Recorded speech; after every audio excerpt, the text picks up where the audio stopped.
আজকে একটা জিনিস ঘটেছে, সেটা বলছি। দুটো মাছ ছিল, সকালবেলা তো বাবা রুটি তরকারি খেয়ে চলে গেছে। এবার দুপুরে রান্না করছি, দুটো মাছ ছিল। তো আমরা তিনজন, আমি, মেয়ে আর জেঠু, দুটো মাছ ছিল। তো আমি কি করেছি, মাছের ঝাল, ডাল, আলু ভাজা, ঠিক আছে, ডিম নিয়েছি, নিয়ে ভেজেছি, ভেজে আর এই দেখো মাছের ঝাল ফুটছে, এর মধ্যে ডিমগুলো দিয়ে দেবো। আর মেয়ের জন্য মাছ ভাজা তুলে রেখেছি। চলো ভেজে, ব্যাস মাছের ঝাল, ঝালের সাথে ডিম দিয়ে দিলাম, ডিমের ঝালও হয়ে গেল, মাছের ঝালও হয়ে গেল। এইগুলো আমার দুপুরবেলা রান্না। আর এটাতে আছে ডাল, ডাল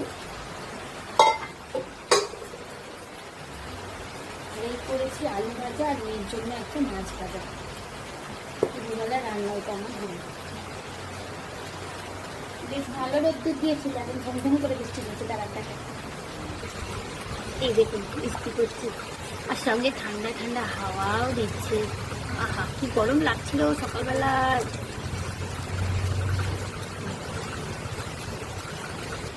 আমার মতো এমন কে কি করেন, মাছ কম থাকলে ডিম, মানে ডিম হয়ে যায় ঝালের মতো। এটা আমি করি, মানে সবসময় না, যখন আর কি, যেমন বর্ষা পড়েছে, বাজারে যাওয়ার মতো অবস্থায় নেই।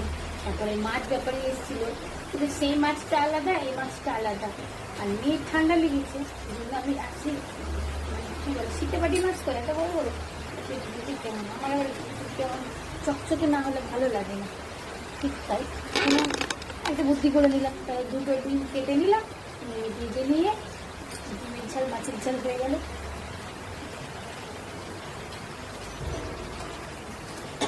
টাটা, তাহলে এই হলো আমার দুপুরবেলা রান্না বান্না। টাটা।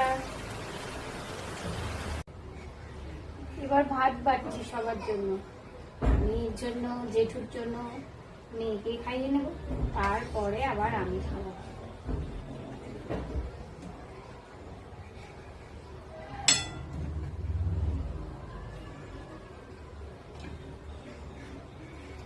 একটা বাজে। এই হলো মেয়ের ভাত, ডাল, মাছ ভাজা আর আলু ভাজা। আর এই হলো জেঠুর ভাত, মাছের ঝাল, ডাল আর আলু ভাজা। তারপর টাটা।